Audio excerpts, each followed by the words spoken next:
go.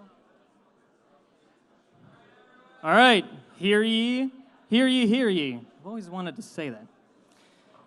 We are back for the final portion of today's programming, Bringing Them Back from the Edge. Pretty cool title, I think. First off, let's give a warm welcome to the moderator for this portion, or the interviewer. Let's welcome back the man with a social media moral compass, Mr. Bill Ottman.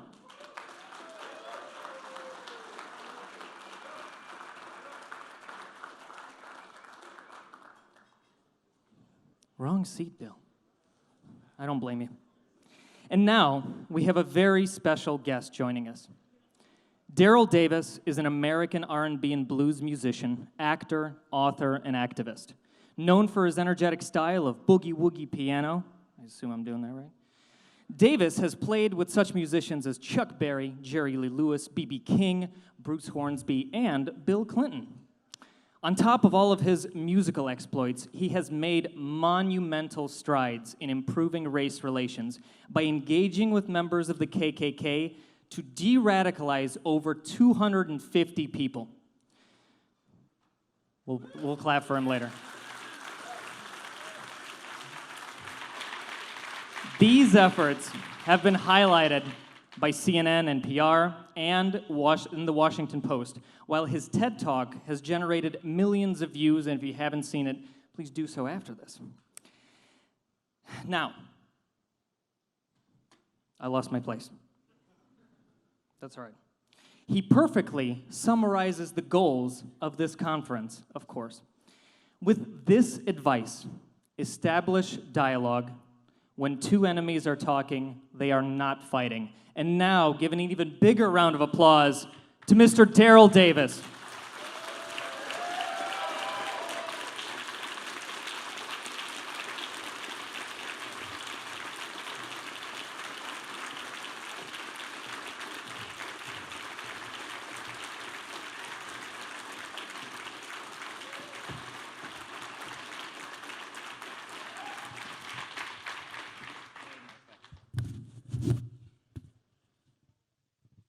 Daryl had mechanical failures on one plane, just got here in the nick of time. Whew, damn. Glad to be here.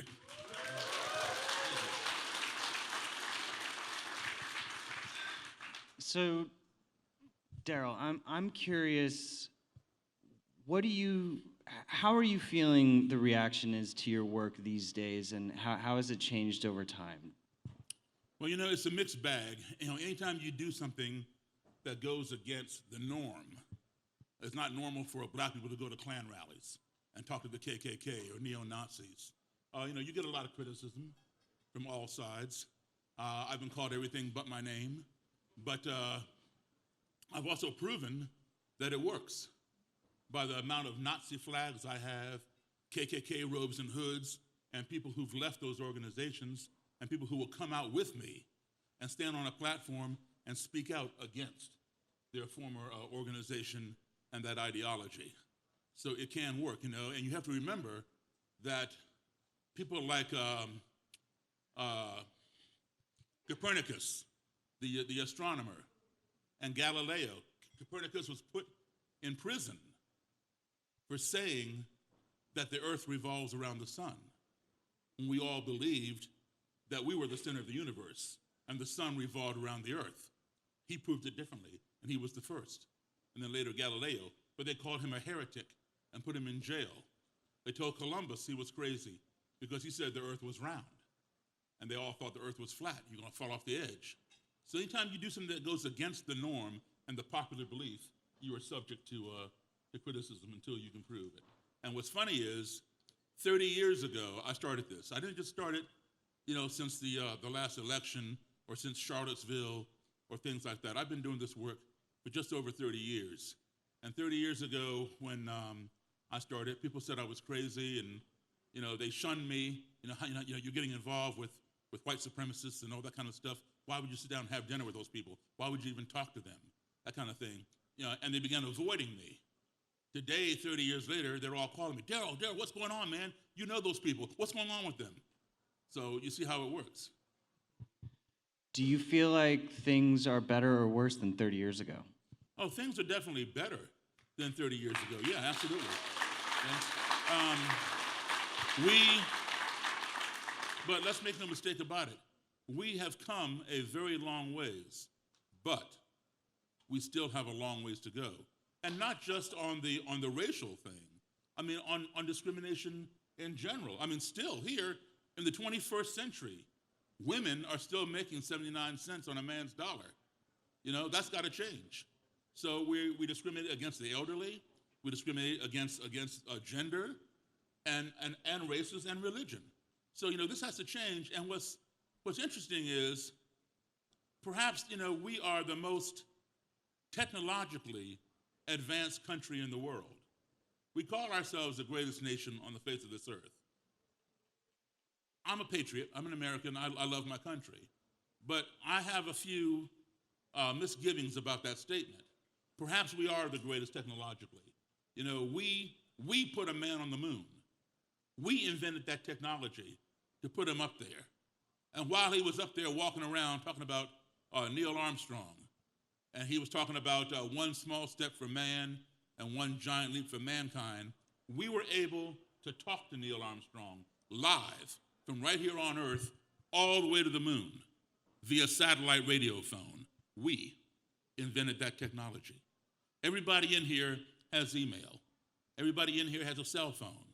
You hit a few numbers or words, hit send. You're talking to people all over the world.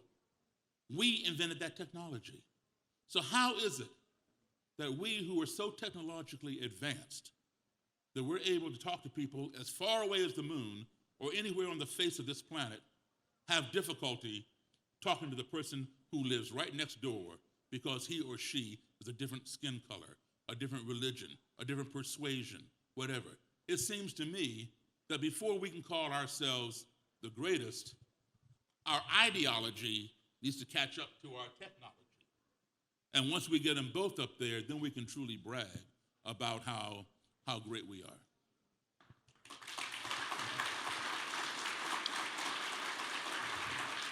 So, in your documentary, there's a really powerful scene when you're talking with two Black Lives Matter activists, and they walk out on you, and they, you know, I'm really curious, what is their strategy? What have you heard any compelling evidence from the other side that, you know, makes you question what you're doing?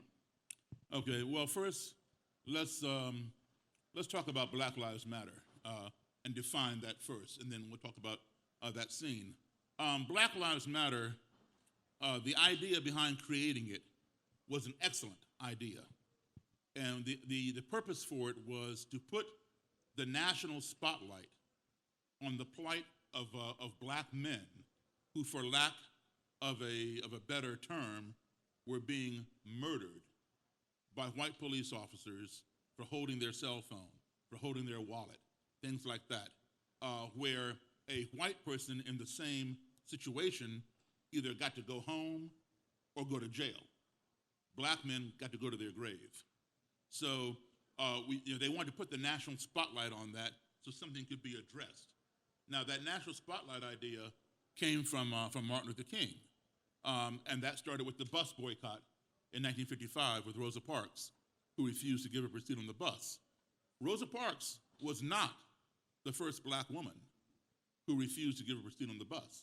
There were others, and it was happening all the time.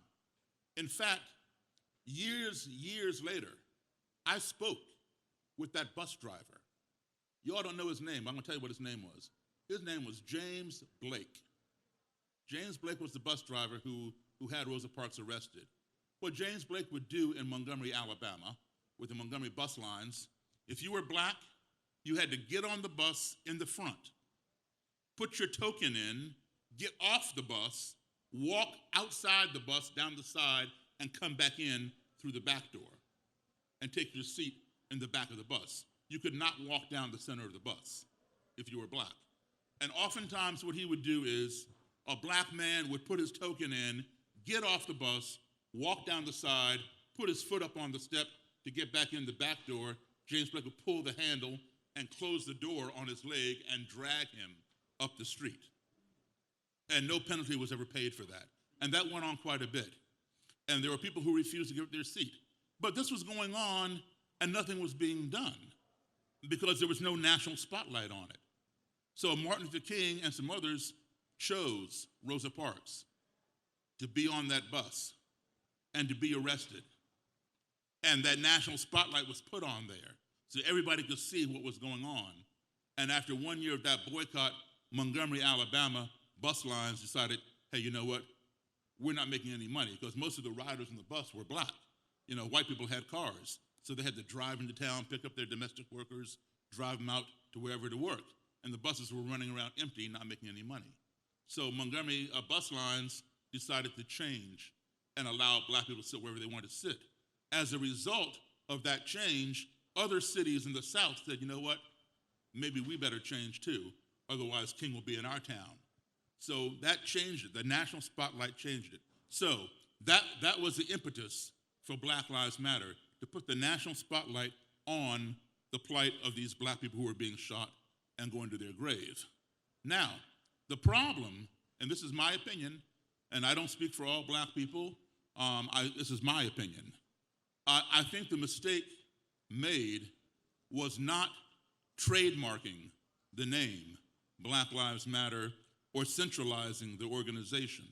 And as a result, you have all these different groups of Black Lives Matter all over the country, 80-some groups, and they all are autonomous. There is no centralization, like, say, the NAACP, the Boy Scouts of America, the Red Cross, where you have a central headquarters, policy is created there and disseminated to all the chapters, so each chapter is on the same page. That is not the case with Black Lives Matter. There are chapters in Detroit, Michigan, chapters in New York that call me and email me and say, hey, do you give workshops? Can you teach us to do what you do? Things like that. And then there are other chapters who just rip me apart for what I do. So there's no continuity, no consistency. And as a result, when you have all this division, it's like having too many chefs in the kitchen trying to cook the same thing. Each one has a different recipe, and you defeat your own purpose. So that to me is an issue with Black Lives Matter. So now to address what Bill was saying, in the documentary Accidental Courtesy, there's a scene that is about 8 minutes long in the documentary. This scene went on for about an hour, and it was highly controversial, almost exploded into violence, unfortunately, where I was meeting with some Black Lives Matter people, and they were ripping me apart for what I do with neo-Nazis and KKK people. And I get it, but they were not prepared for what I did. They had not been given any information, so I'm not going to fault them for that. They had a misperception. In fact, the one guy, the first thing he says in the movie when he sees me is, I understand you're the first black member of the KKK. Well, very, very misinformed. If there were black members of the KKK, there wouldn't be a KKK. Okay, so it'd be the OKKK, right? So there was that misinformation, and they were reacting to some of that. However, now, if I were to see, if you go on the internet and Google me and KKK, you'll see 1,000 pictures of me standing with robed and hooded Klansmen or neo-Nazis or whatever, shaking hands or whatever. Does not mean that I support their ideology by any means. But if I were to see a picture like that, I would have a visceral reaction. Like, what is going on here? Why is this black guy shaking this robed and hooded Klansman's hand? But me, I would read the backstory to find out what is going on here. So some people don't bother to read that backstory, and they have that visceral reaction and then just jump to a conclusion and make up their own mind. And that's where that went that day. But they later reached out to me about a year later, and we got together and had dinner, and now we're all friends. Absolutely. I mean, I think it really is a matter of education, and they just weren't informed, and it's a well-intentioned emotional response. Sure. Thank you. Thank you. Thank you. So, what's the most recent Klan rally that you've been to? I go to them all the time. But I'll tell you what I did most recently. There was, you remember Charlottesville, okay?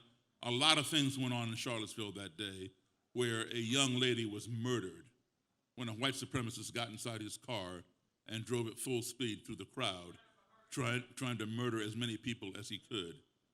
And he succeeded in injuring 20 people and murdering one young lady named Heather Heyer. Another scene that day was a group of Klansmen were coming down the steps of the Confederate Park. And they had a Confederate flagpole, and they were lashing out at this black guy down at the bottom of the steps, and he was trying to set them on fire with a flamethrower. So you had this controversy there, right? Well, the Imperial Wizard of that, Imperial Wizard, if you don't know what it means, an Imperial Wizard means a national leader. A Grand Dragon means a state leader. So the Imperial Wizard was coming around the corner when this happened. He had just passed them as the guy was lighting the flame.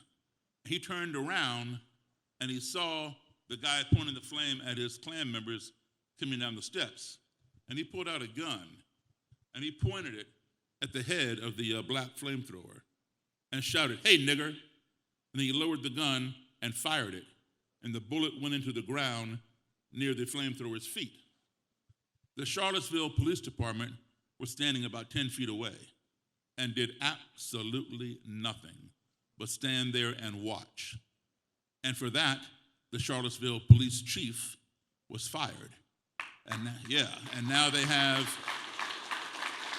a new police chief in Charlottesville. But when I saw that, I thought, this is crazy. Our country can only become one of two things. It can become that which we sit back and let it become, or it can become that which we stand up and make it become. So, you all have to answer this question. You don't have to answer it right now, but by the time you all get home tonight, or wherever you're staying, have an answer. Ask yourself this: do I want to sit back and see what my country becomes? Or do I want to stand up and make my country become what I want to see? Okay? So,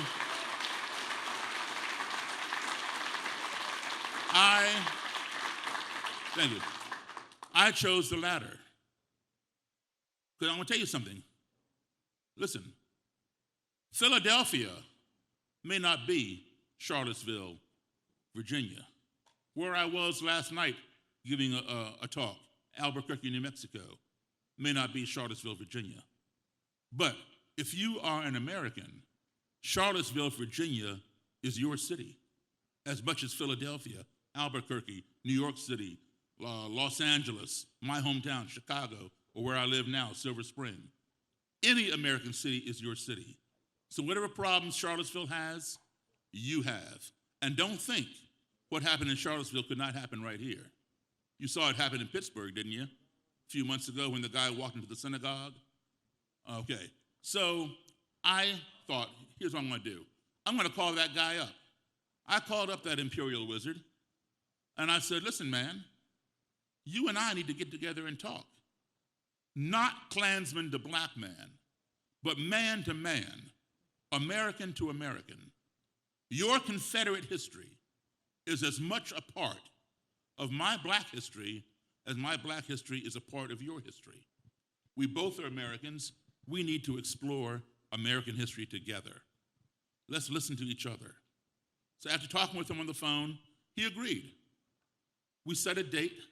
I drove to his house, about an hour and a half from me, and I sat in his living room with him and his Klanslady fiance. He had Confederate stuff all over the place. I sat on this Confederate blanket on the couch, KKK stuff all over. And I listened for 2 hours. I was there by myself. I listened for 2 hours to him give me a history lesson on American history from a Confederate perspective, of course. When it was my turn, I said, here's what I want to do. I want to invite you and the Klans lady, your fiance. We'll set a date. You guys come down to my house. Silver Spring, Maryland is about 15 minutes from Washington, D.C. I said, you all come down to my house, and I will arrange tickets, and we will go down to the new Smithsonian National Museum of African American Heritage and Culture, and let's tour that museum together. He said, okay. So I arranged tickets. They drove down to my house. We sat around my house a little bit. They got in my car. We drove down to D.C. to this museum. We toured the museum for about 2.5 hours, looking at displays on slavery, integration, segregation, blacks in the arts, blacks in medicine, science, education, etc. And then he's a big rock and roll fan, this guy, this Imperial Wizard. His favorite artist was Elvis Presley. Now, I love Elvis Presley.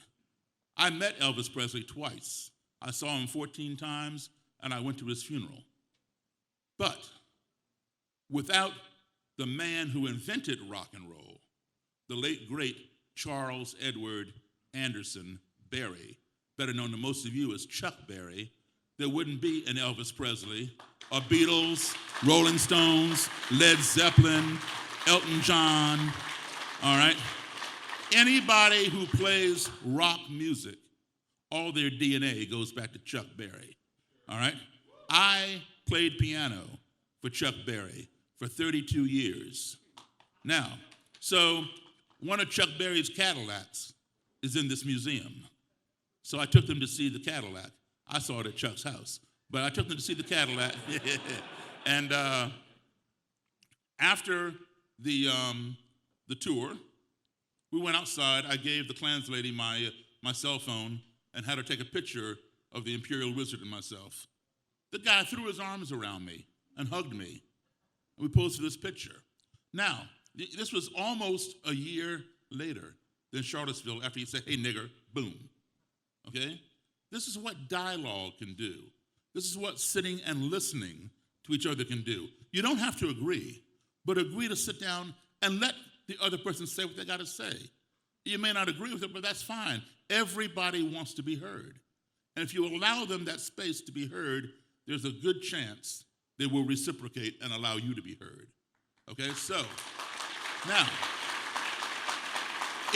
thank you. It went a little deeper than that. Check this out.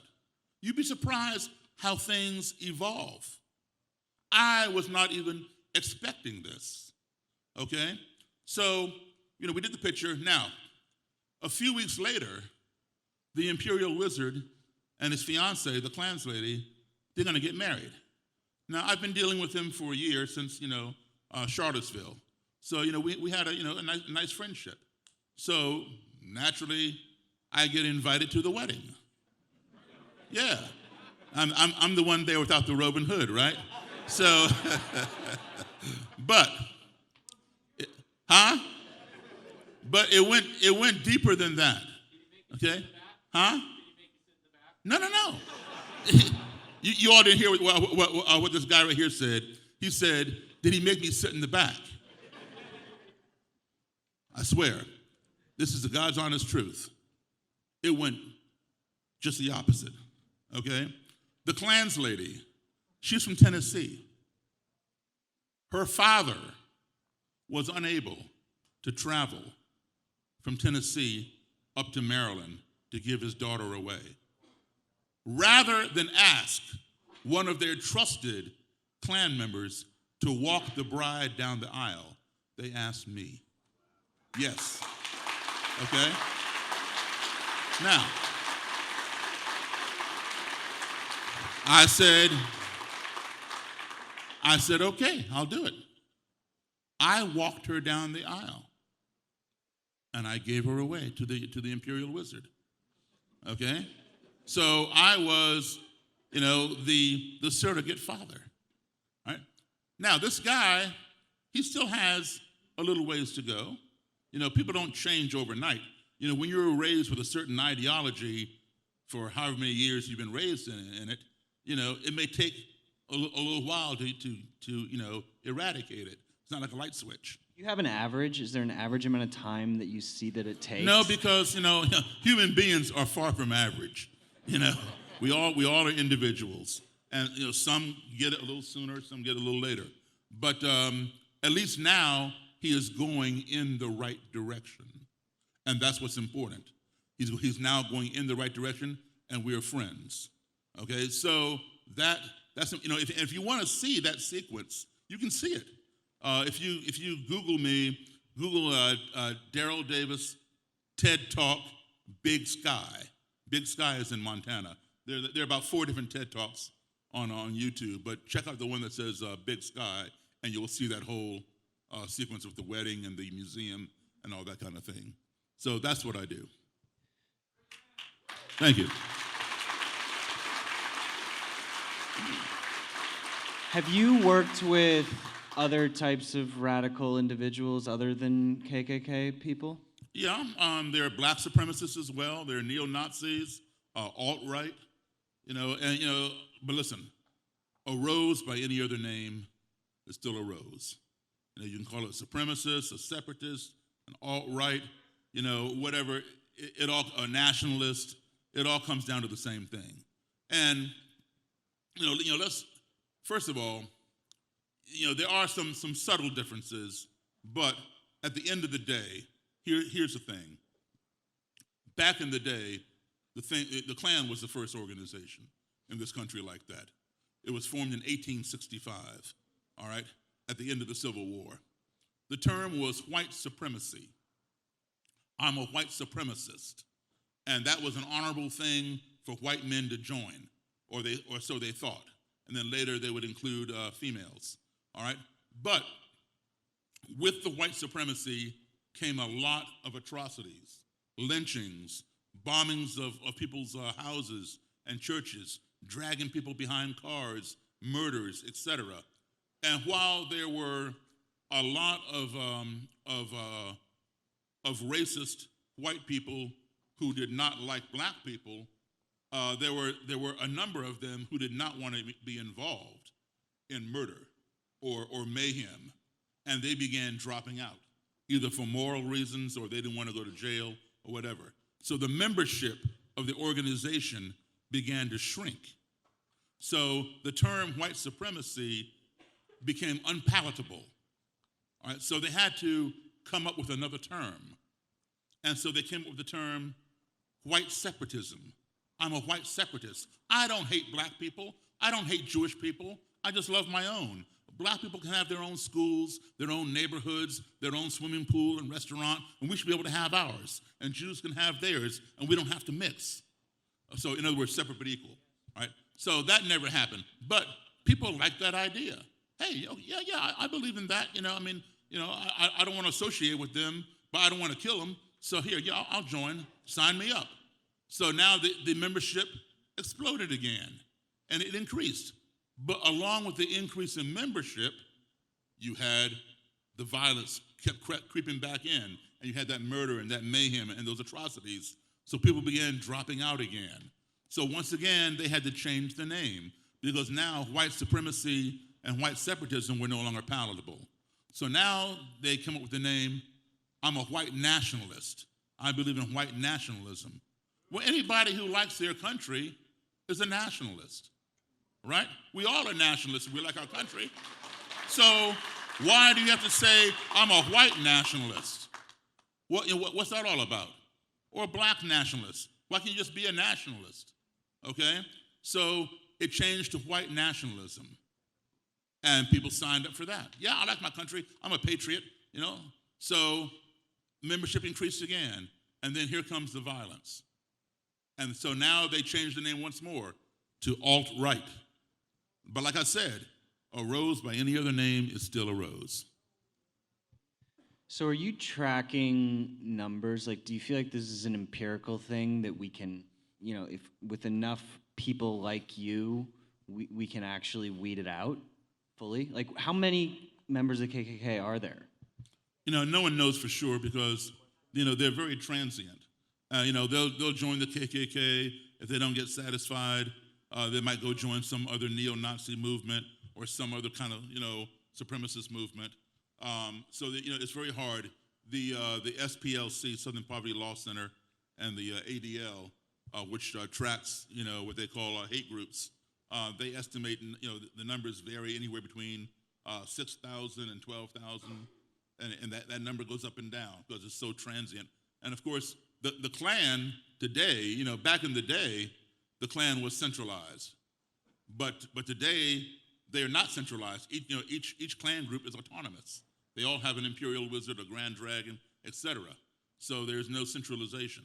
And what's interesting is this: if you see different Klan groups together out in public, they will hold a unified front. But behind closed doors, they are rivals with each other. They don't like each other. Because, when you hate somebody, basically you're hating yourself. And also what's interesting is this, the Klan is not confined, as many people believe, to just the South. It's all over, all right? And in fact, the two states that have the most chapters is this state right here, Pennsylvania, and yes, right, and North Carolina. Historically, it was Indiana, but today it's Pennsylvania and North Carolina. And what's interesting is this: the Klan groups in the North, most of them do not fly the Confederate flag. The Klan groups in the South do fly the Confederate flag, and there's a rivalry there. Because but now let me help you make sense of it. Okay. The Klan in the South, a lot of their ancestors were in the Confederacy, right? Now, for those of you who know American history, you will know that there were also blacks who fought in the Confederacy, all right? Black slaves had to fight for their slave masters. My parents are from Roanoke and Salem, Virginia. Okay, Virginia was the seat of the Confederacy. I had ancestors. I'm a descendant of slaves. I had ancestors who fought in the Confederacy. Now, I don't uphold the Confederacy. All right, I could care less about the Confederacy. I honor my ancestors. Without them, I wouldn't be here. But I don't uphold the Confederacy. There are some black people out there who do uphold the Confederacy. They don't condone slavery, but they uphold the Confederacy because the Confederacy was more than just about slavery, all right? So they want to honor their ancestors who lost their lives in the Civil War. Well, guess what? The Klan in the North, they want to honor the lives of their ancestors who died in the Union Army, right? So they're not going to fly the Confederate flag. I mean, and think about this. I want to share something with you that you may not know. You all saw all the mayhem and footage with Charlottesville, right? All right. You were told by the media that they had all gathered there to protest the removal of the Confederate statues, correct? Wrong. All right, that's false. I'm going to tell you why they were there. Yes, there were some people who were there to protest the removal of the Robert E. Lee statue and the other ones. However, the majority of those people were there to start what they call the race war. All right? They call it RAHOWA, R-A-H-O-W-A, RAHOWA. RAHOWA stands for Racial Holy War. This is why every time one of these guys gets busted and his house gets raided, they always find a stockpile of automatic weapons. They've been promising the race war. That's what Dylann Roof was trying to do when he walked into the black church in Charleston, South Carolina, when Robert Bowers walked into the synagogue in Pittsburgh. All right? They're trying to start this race war. Now, they said in order to occupy a piece of public property, to have a rally, a demonstration, or even to set up a lemonade and hot dog stand, you have to have a permit. So you go to the city, you get an application, you fill out your name, and you state your purpose. You cannot very well state I want to start a race war. You will not get the permit, folks, okay? So you come up with some quasi-legitimate excuse. My ancestors fought in the Civil War, in the Confederacy. I don't want you messing with my heritage. Okay, that's legitimate. Here's your permit. And now once you're papered, you go do whatever you want to do. All right? So they went through all legitimate channels and they got their permit. But now, here's the interesting thing. There were blacks, there were whites, and there were Jews who fought in the Confederacy against the blacks, the whites, and the Jews in the Union Army. So, and there are blacks and Jews today who honor the Confederacy. Why not invite your black and your Jewish counterparts to march in Charlottesville with you? Would that not add more credibility to your cause if for blacks and Jews to say, hey, that's our heritage too, leave it alone? Right. But instead of inviting blacks and Jews, including them, they excluded them. And they marched through the UVA, University of Virginia campus, and the streets of Charlottesville shouting anti-Semitic and racist epithets. So therefore, this rally was not about heritage. It was about hate. That's number one. Number two, it's okay to honor your great ancestors, despite the fact that you didn't know them, because Civil War ended in 1865. Nobody in Charlottesville was around then, all right, to know those people. But it's okay, you can still honor them, all right? However, while you claim to be honoring your great-great-great-great-grandfather, you are dishonoring the ancestors who you do know, the ones who raised you. You are dishonoring your fathers, your grandfathers, and your great-grandfathers who fought, and many of them lost their lives in World War II. And who are they fighting? The Nazis. And you're going to tell me that you're honoring your great-great-great ancestors, and you're going to dishonor your fathers, your grandfathers, and your great-grandfathers who fought against the Nazis and lost their lives by marching down the streets of Charlottesville with people wearing swastika armbands and flying swastika flags and doing Sieg Heil, Hi Hitler? And what did the Nazis have to do with any heritage in Charlottesville? The Nazis didn't have any heritage in Charlottesville. The Nazis weren't even around during the Confederacy. Adolf Hitler wasn't even born during the Confederacy. So why were the Nazis in Charlottesville? It wasn't about heritage, because they didn't have any. It was about hate. All the media did was go to the courthouse or City Hall and pull the permit and read what it said and report it back to you. We're here to protest the removal of the statues because that's our heritage. That was a lie. That was an excuse to have this rally and have ground zero for testing the RAHOA. There you go.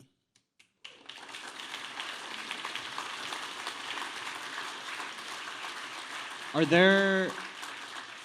there others that you work with or who are doing similar work? There are people, who fight racism from all different sides. I don't work with anybody in particular. I'm always happy to work with people. I do what I feel I can do best, where I can contribute the most. I don't know everything by any means, and racism and anti-Semitism is a multifaceted thing, and it needs to be fought on all different fronts. And there are people who fight the other facets their way better than I would be able to do. So I try to contribute what I can do through what I know and the knowledge that I know.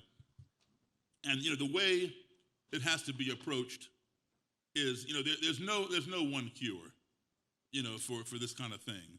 Everybody has a different tactic, and we all need that. But what we need to do is we need to concert our efforts. Work in a concerted effort to eradicate racism by communicating with each other. It's like this. If somebody, let's say you hear your next door neighbors fighting, and they're yelling and screaming and throwing pots and pans at each other, you call the police.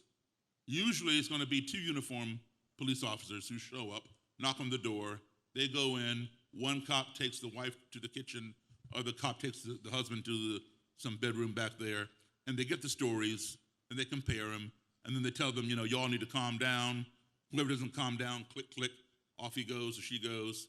And if they calm down, the cops tell them, all right, y'all behave yourselves, don't make us come back or we're gonna lock you both up. And then the cops leave. That's, very simple. It goes on all the time. However, there's another situation which we hear of all too often where some husband has come home, he's disgruntled about something, he's lost his job, he's whatever, and now he's holding his wife and kids hostage. And oftentimes, he shoots the wife, shoots the kids, and then sometimes shoots himself. We've heard about those situations as well. So you're aware of that. You call the police. Well, this time, it's not just those two uniformed officers who come. They come, but they don't go to the front door. They stand back with a bullhorn and try to talk the guy down. Hey, let the kids out of the house, blah, blah, blah. They come, but another division of the police department comes. It's called the SWAT team. And they're at your front door, they're at your back door, they're on the side of your house, peeping in your window. They might have been dropped down on your roof from a helicopter. They got that house surrounded. And they got sharpshooters in that SWAT team. And then there's another person from the police department that's there. He's on the phone trying to talk to you to say, hey, we'll get you some help. What do you need? Blah, blah, blah. Let one of the kids go. Let your wife go. This is the hostage negotiator. So you got all these different entities all working for the common goal of saving the lives of those hostages. That is the key goal. Each one is doing what he can. The two uniformed cops with the bullhorn, the SWAT team with the sharpshooters, the hostage negotiator, and whoever else. All right? If the bullhorn cops get the guy to send the people out, great. If the negotiator is successful and the guy is cooperating, fine. If the sharpshooter has a bullseye on the hostage taker's forehead and he can shoot that guy without hurting any of the kids and the wife, guess what? That guy is gone. Boom, he's gone. Okay? The whole purpose is to rescue those hostages by any means necessary, whichever one can get the job done. But they all are in communication with each other. And that is how we have to address racism and discrimination and anti-Semitism. I can do what I know how to do. I can't do everything. There are others who do that job better than I do, and they need to do what they do. But we need to have that communication so that we all are coordinated. So we're actually trying to adopt Daryl's philosophy online. So on Minds, it's a fully free speech-based policy, the idea being that when you ban people from social media who are, making offensive comments, that just pushes them further down the rabbit hole of radicalization. So what's been your experience online? Do you focus mostly on the real world where the real change happens? I prefer to meet people face to face. And, there are people who will talk to me. There are people who will not talk to me. There are people who have physically attacked me, and that's to be expected. Fortunately, those have been few and far between, and fortunately, I have prevailed, both on the street and in court. So, that does come with the territory. But if you are able to sit down with someone, and this applies to anything. I mean, take race off the table. It doesn't have to be racial. It could be, there are a number of hot topics out here. Say abortion, global warming, nuclear weapons, the war in the Middle East. You're on one side, somebody's on the other side. Give that person a platform. Allow them to air whatever it is they want to say, regardless of how extreme it may be and how much you disagree with it. Just listen to them. Because eventually, you'll be gathering information that if you know is incorrect, you'll be able to refute it when it's your turn to reciprocate. So you want to do that. But in the meantime, learn as much as you can about the other person's point of view, whether it's pro-choice, abortion, whatever it is. Learn as much as you can, because that gives you credibility. When somebody sees that you have done your homework and you know something about their position, their respect meter automatically goes up for you, even though they may not like you. It's like, whoa, this guy knows what I'm talking about. He knows what where I'm coming from, and they're more able to communicate with you. And when you have that, you're able to plant a seed. If you spend 5 minutes with your worst enemy, you will find something in common. If you spend 10 minutes, you will find even more in common. And if you nurture that seed, you are then forging a relationship. If you nurture that relationship, you are then forging a friendship. And by the time you get to this friendship thing, you will have found a lot of things in common. And the more you find in common, the things, the trivial things that you had in contrast, such as the color of your skin, or whether you go to a church, a synagogue, a mosque, or a temple, begin to matter less and less. So that's what you want to do. Yeah. Now, I've noticed a lot just, trying to have debates with people, convincing doesn't work. You can't force your ideas down their throats. So you're saying listening is always your first step when you walk in, and then, are you trying to debate these people, or are you literally just trying to stay calm, hear what they have to say, and are you refuting them when you're hanging out? Absolutely, yes. If there's something that I don't agree with, I would let them finish their point. I know I don't agree with it, so I don't have to jump in and say, whoa, stop, no, you're wrong, blah, blah, blah. No. Let them get it out. Let them finish. Sometimes they'll hang themselves with their own words. You heard the old saying, give somebody enough rope, but let them finish, okay? And then you make your point. Don't, be transparent. Always be honest, okay? But I'm gonna tell you something. While you are actively learning about someone else, at the same time, you are passively teaching them about yourself.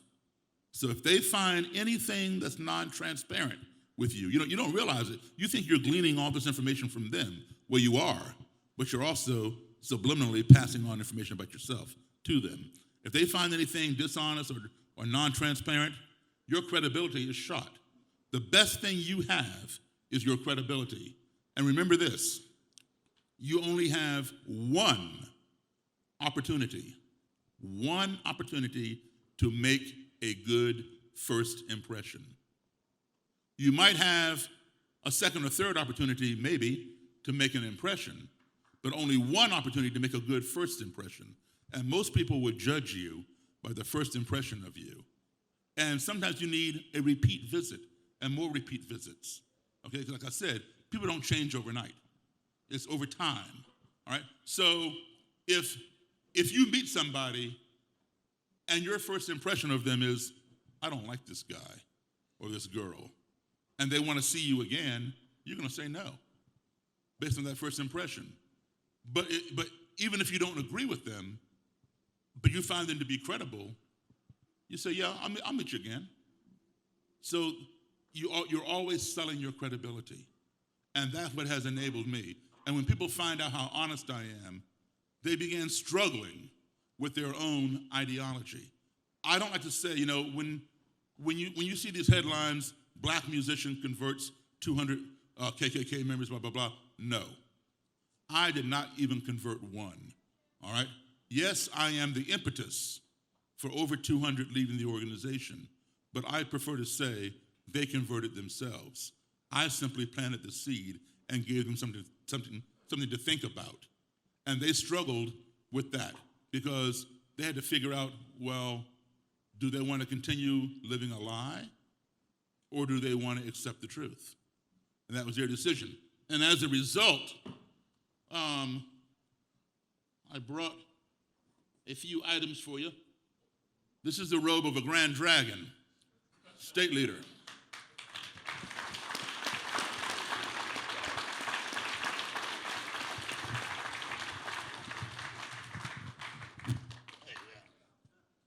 Okay, and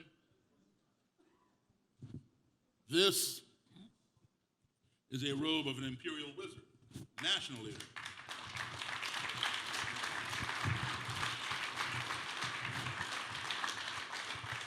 And I'll tell you, tears here.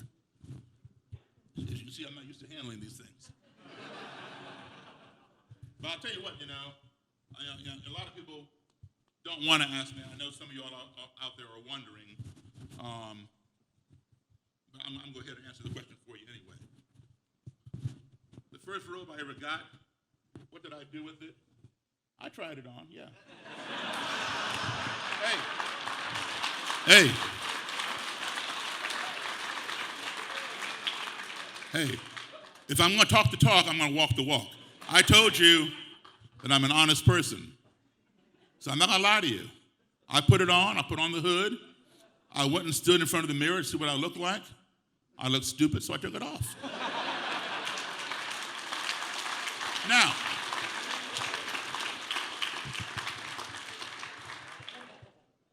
this is what's known as the hood. It's also called a helmet. Both words are synonymous, the hood or the helmet. This is the hood, this is the mask.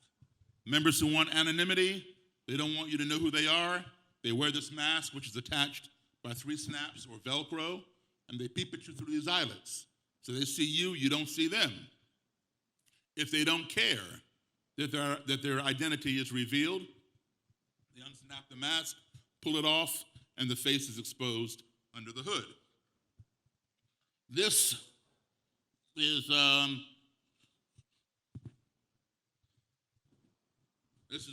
neo-Nazi flag, okay, given to me by a former, well, he was active at the time. He and I became friends. He no longer uses this. A neo-Nazi leader. And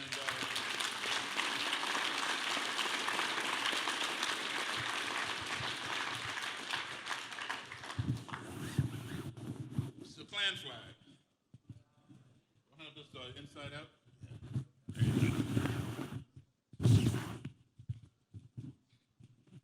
They fly these at their rallies and their marches. Okay, now, this right here, I didn't bring all 200. Did they search your bag at the airport? Sometimes, yeah. But what's funny is sometimes my bag, they'll stop it in the conveyor belt, and the guy, looking, he'll call over the other TSA people, and now I'm standing alone, I'm waiting for my bag to come out, right? And of course they think it belongs to one of the white guys standing next to me. Okay, this is another Grand Dragon's robe. Okay, green is the color for the grand level, the state level, okay? And blue or purple is the imperial level. So now, you can have either a white cotton robe with green adornments, as you saw right here, or you can have a full green satin robe. It doesn't matter. It's your choice of material. If it's satin, it'll all be one color. If it's a white cotton, it'll have the green adornments or blue or purple adornments. Okay, so it's another Grand Dragon's robe. Let me tell you about this guy. This guy, when I first heard about him, he was, I was a teenager. I was in my late teens. He had been busted, arrested, and charged with conspiring to bomb a synagogue up on Liberty Road in Baltimore. He placed this bomb at the foot of the synagogue, all right?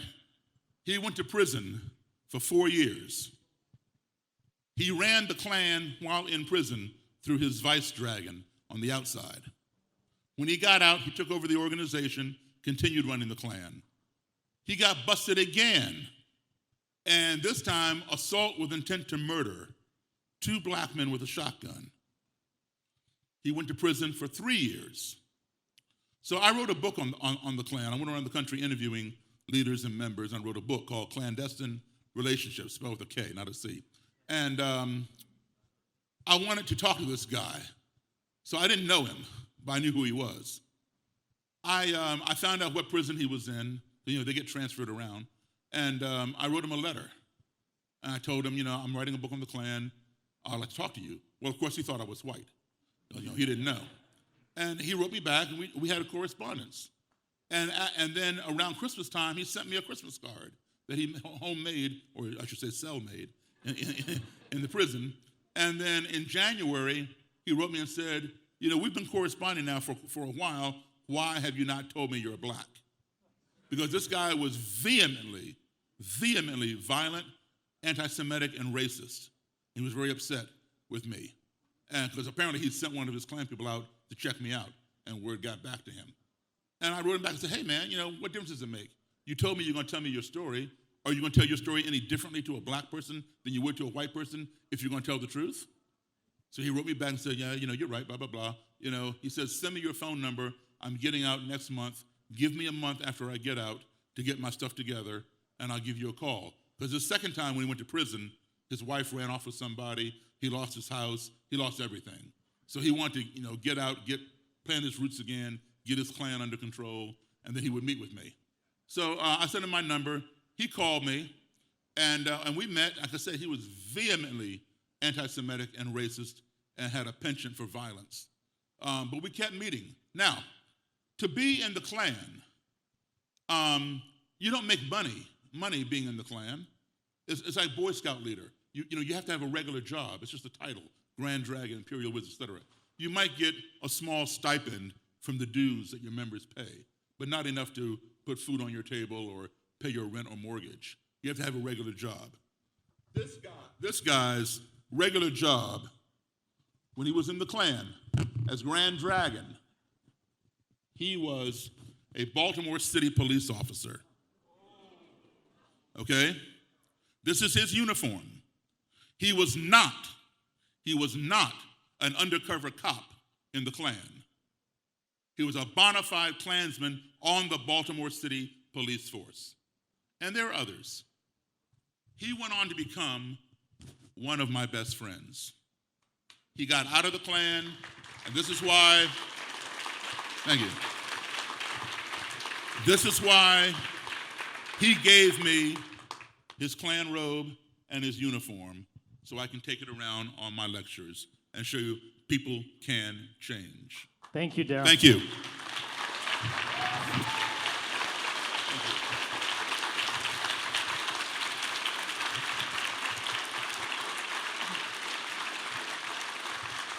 All right, let's do some questions. Guys, we only unfortunately have time for 2 questions because of some serious time constraints, but please, Faster you make go. them count. Hello. You mentioned how you would talk to all these people and, you'd convert them over time. Like, I want to say convert. I don't know if you would use those words personally. But one of the problems I find happens a lot today is you will talk to someone, they will agree with you, they'll be, like, completely on the other side. I've talked to people who were, radical communists and stuff like that who, tell me everything. And we end up agreeing. But then, like, maybe a week or 2 later, I hear the exact same thing coming out of them. That, in fact, they were just talking to me to use me as, like, a cover so they could keep going. Has that ever happened to you? Is that, like ever run into an issue where someone's just used you as kind of like a PR move? People have tried that, but as I said, I've been doing this now for 30 years, and you're able to decipher which ones, are trying to get publicity or trying to make a point so they can gain something else. No, you can weed those out, but also legitimately, some of them will, agree with you because you're making sense at that moment, and then they go back to their group, Echo chamber or something. echo chamber, and they fall off the wagon like an alcoholic, like AA, It's almost like an addiction, kind of. Exactly. So that's why it's important to sell your credibility so you can have a return visit and a return visit until they're strong enough to hold their own. And just one more thing. Did you ever Sure. talk to Alfred Thompson, the police chief of Charlottesville?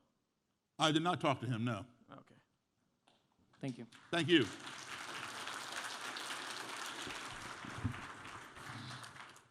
Hi, Darrell. Hi. I have deep respect for you and what you do, Thank and you. I tell anyone that will listen about you and Louis Theroux. Maybe you two can team up at some point on something. But basically, my question is, so a lot of people perceive you as crazy for doing what you do, but there's some amount of, okay, well, he's black, so he's probably not going to be joining the KKK or the neo-Nazis. I really agree with your premise of you need to give people a path to redemption and coming back from the edge. But as a white guy, how would I approach the same people without myself becoming radioactive, appearing like I'm trying to join the KKK or the neo-Nazis? Like, is there a way that I could do the same thing that you're doing? Or, do I have to go to Louis Farrakhan in the Muslim Brotherhood in Harlem or something like that? Because I would like to do something like what you're doing. I just don't know really how to do it. I believe, that it is our responsibility as human beings, as Americans, despite what color we are, to talk to our fellow Americans. Not blacks talking to blacks, whites talking to whites, but we should be able to crosstalk. You should be able to go to the black community or your own community, because what it is it's our community. And I would start doing that. Whoever it is you want to talk to, whether it's Farrakhan's people or the KKK or alt-right, whoever. But be transparent. Let them know, that say, listen, I don't agree with your points of view, but I want to learn from you. I want to learn why you feel that I should. I want you to enlighten me. And people always feel that they have some power. And okay, he wants enlightenment, I'm going to give him enlightenment. And that will usually start the conversation. And listen to them, but in advance, study their ideology. Whether it's Nation of Islam or Marcus Garvey or whatever movement you want to approach, or the Klan or the alt-right, whatever. Study that ideology so you have that knowledge, because then they start respecting you, and then you can go back and forth and you will plant seeds, because they're not going to listen to anything if you don't show that you have some kind of knowledge of it. A couple years back, I actually, and this is kind of what I'm talking about, appearing radioactive, is a couple years back I read Mein Kampf to really, understand what that mentality is. And I actually just last week ordered the Turner Diaries to get an understanding of what this is. But I'm sure I'm on a watch list now, by the way, and I'm sure tons of people are gonna. I got a copy of the Turner Diaries and Mein Kampf. But yeah, I agree. It's like you really have to get into the mindset and dive into the radioactive core to really get there. So anyway, I appreciate it. Thank you for your question. For those of you, thank you. For those of you who are not familiar with Mein Kampf, that's the story of Adolf Hitler. And the Turner Diaries is a fictional book written by a fellow named William Pierce. He wrote it under the name Andrew McDonnell, but his real name was William Pierce, and he headed up the most violent racist group in this country at one time called the National Alliance, headquartered in West Virginia. He died a few years ago, but the Turner Diaries has become the white supremacist Bible, and that's what Timothy McVeigh read before he bombed the Oklahoma City Federal Building. It's what a group of racists known as the Order read and patterned themselves after when they murdered the Jewish talk show host, Alan Berg. So it's a very, very dangerous book. Guys, I think we should all stand up and give a massive standing ovation. Thank you all very, very much. Thank you. Appreciate it. Thank you. Thank you.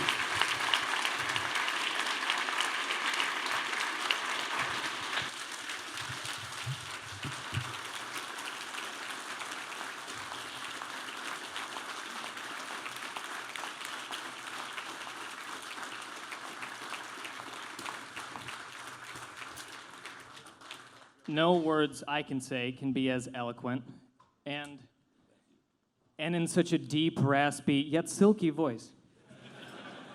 Unbelievable. That was truly incredible. I mean, this was a real treat. This was a TED Talk. Ladies and gentlemen, thank you so much for an exhilarating day. I think it was a massive success. I had a ton of fun, and hopefully you did too.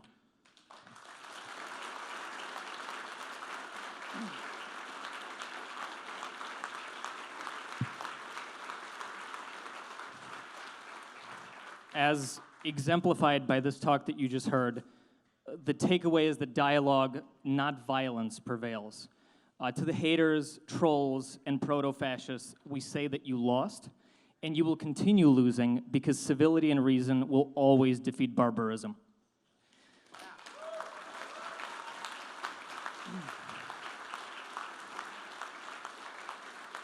And with that, I don't know about you, but I'm ready to toss back a few. So for those of you calling a night, we bid you adieu. We want to say thank you to you for your attendance. Thank you for the amazing staff that was here, for everyone who worked on this. Be safe, be merry. If you have any questions or if you'd like to share your feedback with us as event organizers, please find one of us wearing a fancy jacket, I guess. The dashing gentlemen somewhere in the back are all part of the team.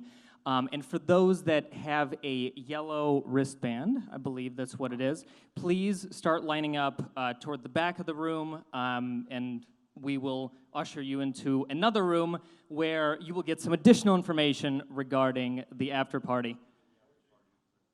Oh, yeah, the after party wristband, which is this, whatever, it's yellow, gold, mustard. It's really mustard. Thank you, everyone. Have a good night.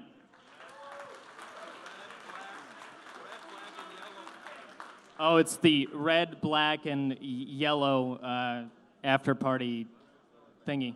Please go to the back door and they'll guide you. Good night.